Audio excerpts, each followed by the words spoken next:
ಗಿಣ್ಣ ಹಾಲು ಅಥವಾ ಕೊಲೆಸ್ಟ್ರಾಮ್ ಅಂದರೆ ಏನು, ಸಾಮಾನ್ಯ ಹಾಲಿಗೆ ಮತ್ತು ಗಿಣ್ಣದ ಹಾಲಿಗೆ ಇರೋ ವ್ಯತ್ಯಾಸ ಏನು, ಕುರಿ ಅಥವಾ ಆಡು ಮರಿಗಳಿಗೆ ಮತ್ತು ಕರುಗಳಿಗೆ ಗಿಣ್ಣದ ಹಾಲನ್ನು ಯಾವಾಗ ನೀಡಬೇಕು ಮತ್ತು ಎಷ್ಟು ಪ್ರಮಾಣದಲ್ಲಿ ನೀಡಬೇಕು, ಗಿಣ್ಣದ ಹಾಲನ್ನು ಕರುಗಳಿಗೆ ನೀಡಿದರೆ ಆಗೋ ಲಾಭಗಳೇನೇನು, ತಾಯಿ ಹಸು ಅಥವಾ ಕುರಿ ಗಿಣ್ಣ ಹಾಲು ಕೊಡ್ತಿದ್ರೆ ಬೇರೆ ಹಸುವಿನ ಅಥವಾ ಕುರಿ ಹಾಲು ಕೊಡಬಹುದಾ?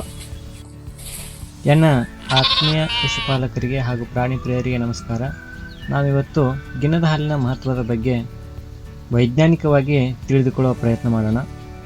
ಮೊದಲನೇದಾಗಿ ಗಿಣ್ಣದ ಹಾಲು ಅಂದರೆ ಏನು ಅಂತ ಕೇಳಿದರೆ, ಕರು ಕೊಡುವ 15 ದಿನದ ಮೊದಲು ಹಾಗೂ ಕರು ಕೊಟ್ಟು 5 ದಿನಗಳವರೆಗೆ ಹಸುವಿನ ಕೆಚ್ಚಲಿನಲ್ಲಿ ತಯಾರಾಗುವ ಹಾಲನ್ನು ಗಿಣ್ಣದ ಹಾಲು ಅಂತಾರೆ.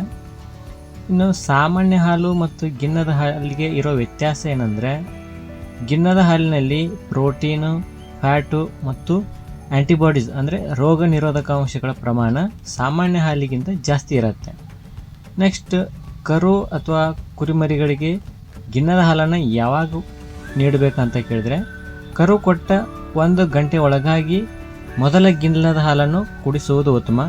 ಯಾಕೆಂದರೆ ಈ ಟೈಮ್ದಾಗ ಕರುವಿನ ಕರಳು ಗಿಣ್ಣದಲ್ಲಿರುವ ರೋಗ ನಿರೋಧಕ ಅಂಶ ಅಂದರೆ ಆ್ಯಂಟಿಬಾಡೀಸ್ನ ಹೆಚ್ಚಿನ ಪ್ರಮಾಣದಲ್ಲಿ ಹೀರಿಕೊಳ್ಳೋ ಸಾಮರ್ಥ್ಯ ಹೊಂದಿರುತ್ತೆ.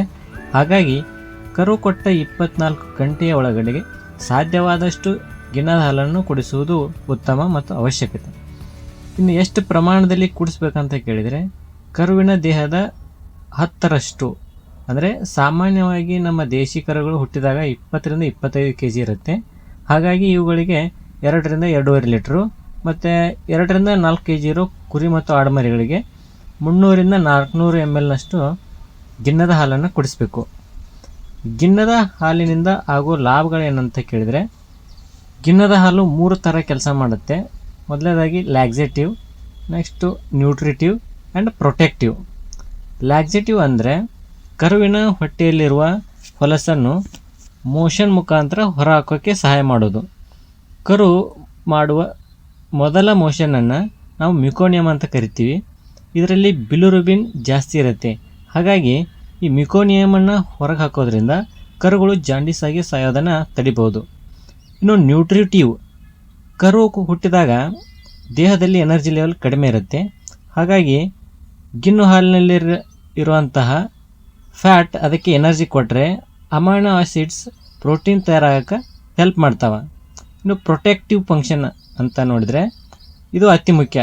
ಏಕೆಂದರೆ ಗಿಣ್ಣದ ಹಾಲಿನಲ್ಲಿ ಆ್ಯಂಟಿಬಾಡೀಸ್ ಅಂದರೆ ರೋಗ ನಿರೋಧಕ ಅಂಶಗಳು ಜಾಸ್ತಿ ಇರೋದರಿಂದ ಇದು ಕರುಗಳಿಗೆ ಯಾವುದೇ ರೀತಿಯ ಇನ್ಫೆಕ್ಷನ್ ಅಥವಾ ರೋಗಗಳು ಮುಂದೆ ಬರದಂತೆ ನೋಡಿಕೊಳ್ಳುತ್ತೆ.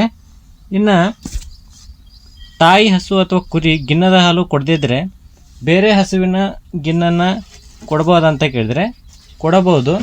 ಅದೇ ಕರುವಿನ ದೇಹ ತೂಕದ 10ರಷ್ಟು ಕೊಡಬೇಕಾಗತ್ತೆ. ನಮ್ಮ ಈ ಮಾಹಿತಿ ಇಷ್ಟ ಆಗಿದ್ದಲ್ಲಿ ವಿಡಿಯೋನ ಲೈಕ್ ಮಾಡಿ, ಹಾಗೆ ನಿಮ್ಮ ರೈತ ಮಿತ್ರರಿಗೆ ಶೇರ್ ಮಾಡಿ, ಮತ್ತು ಹೆಚ್ಚಿನ ಮಾಹಿತಿಗಾಗಿ ನಮ್ಮ ಚಾನೆಲ್ನ ಸಬ್ಸ್ಕ್ರೈಬ್ ಮಾಡ್ಕೊಳ್ಳಿ.